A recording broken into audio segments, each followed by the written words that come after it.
احب حسینا صلوات پڑھے محمد وآل محمد کے ذات پر۔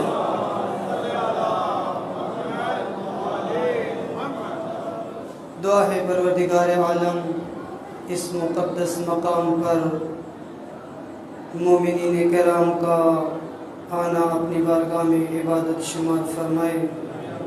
جو مومنین ان مجالس کے انعقاد میں دامے درمے سخن تعاون کر رہے ہیں، سب کی توفیقات خیر میں اضافہ فرمائے۔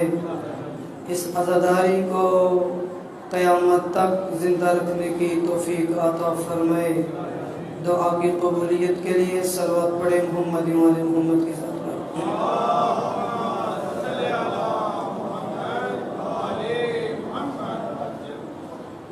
آپ کی خدمت میں جو مطلب پیش کرنے کی کوشش کر رہے تھے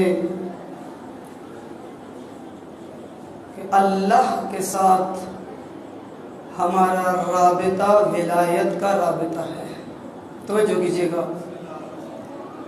اللہ کے ساتھ ہمارا رابطہ ولایت کا رابطہ ہے۔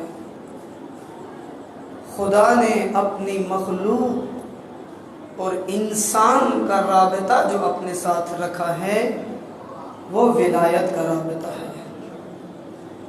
اسی وجہ سے جب اللہ کے ساتھ ہمارا رابطہ ولایت کا رابطہ ہے، اب جو اللہ کی طرف سے نبی آئے گا، رسول آئے گا، اس کے ساتھ بھی جو ہمارا رابطہ ہوگا وہ بھی ولایت کا رابطہ ہوگا۔ اللہ کے ساتھ رابطہ ولایت کا رابطہ ہے۔ اللہ کے نبی جو آ رہے ہیں، حضرت آدم سے لے کر پیغمبر خاتم تک، سید الانبیاء تک جتنے بھی انبیاء اور رسل آئے ہیں، ایک ہی رابطہ ان کی امتوں کے ساتھ تھا، اور اس رابطے کو رابطہ ولایت کہا جاتا ہے۔ یعنی کیا رابطہ ولایت تھا؟ جب اللہ کی طرف سے آدم ولی بن کے آئے، نوح ولی بن کے آئے، ابراہیم ولی بن کے آئے، موسیٰ ولی بن کے آئے، عیسیٰ ولی بن کے آئے، پیغمبر خاتم ولی بن کے آئے، اس کا مطلب کیا تھا؟ جب اللہ نے اپنی ولایت عطا کی ہے اپنے اس نبی کو اور اپنے اس رسول کو، تو جس طرح اللہ کے سامنے میرا کوئی اختیار نہیں ہے، اللہ کے نبی اور اس کے رسول کے سامنے بھی میرا کوئی اختیار نہیں ہوگا۔ جیسے اللہ کے سامنے میرا اختیار نہیں، میرا ارادہ نہیں، میں اپنی منمانی نہیں کر سکتا، میں اپنی مرضی نہیں کر سکتا۔ یہ نہیں کر سکتا کہ خدا کہہ رہا ہے کہ تم صبح اٹھ کے 2 رکعت نماز پڑھو، میں کہوں گا خدایا صبح اٹھنا مشکل ہے، میں 10 بجے اٹھ کے پڑھ لوں گا، میں 11 بجے اٹھ کے پڑھ لوں گا۔ ساری رات کو باتیں کرتا رہا، محفل میں بیٹھا رہا، مصروف رہا، صبح اٹھ نہیں سکا، 10 بجے اٹھ کے پڑھ لوں گا۔ خدا کیا کہے گا؟ اگر میری ربوبیت میں آنا چاہتے ہو، اگر میری ولایت میں آنا چاہتے ہو، اگر میرا بندہ بننا چاہتے ہو، اگر مجھے اپنا خالق مانتے ہو، اگر مجھے اپنا رب تسلیم کرتے ہو، اگر پروردگار مجھے مانتے ہو، تو پھر خدا کو رب ماننے، اسے پروردگار ماننے کا مطلب ہی یہی ہے، اس کو ولی ماننے کا مطلب ہی یہی ہے۔ خدا کیا کہے گا؟ جیسے میں کہتا ہوں ویسے ہی کرتے جاؤ، جیسے میں کہتا ہوں تمہیں ویسے کرنا پڑے گا۔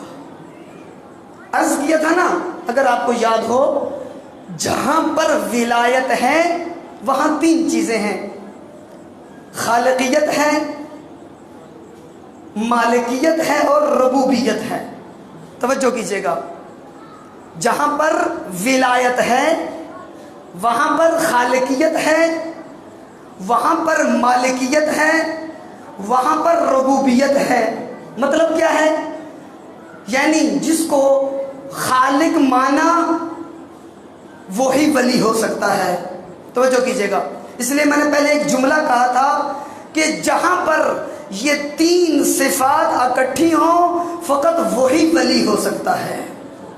اگر کسی کے ساتھ رشتہ ولایت قائم ہو سکتا ہے تو وہ وہی ذات ہے جس کے ساتھ میرا رابطہ خالقیت کا رابطہ ہے، مالکیت کا رابطہ ہے، ربوبیت کا رابطہ ہے۔ یعنی کیا؟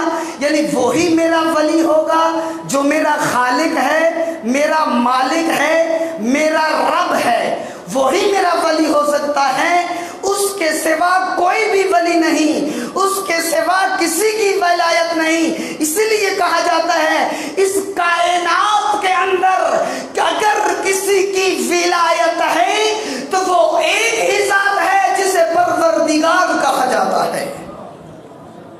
وہ ایک ہی ذات ہے جس کے قبضہ قدرت میں یہ پوری کائنات ہے، جس کے قبضہ قدرت میں انسان کی پوری زندگی ہے، جس کے دست قدرت میں میری زندگی کا نظام ہے، جس کے اختیار میں میری سانسیں ہیں۔ اگر وہ چاہے تو میں سانس لے سکتا ہوں، اگر وہ چاہے تو میں سو سکتا ہوں، اگر وہ چاہے تو میں سویا ہوا اٹھ سکتا ہوں، اگر وہ نہ چاہے میں جتنا بھی صاحب ثروت کیوں نہ ہوں۔ اپنے دنیا میں دیکھا ہوگا بہت سے صاحب ثروت انسان، مال و دولت رکھنے والے انسان، زمینیں رکھنے والے انسان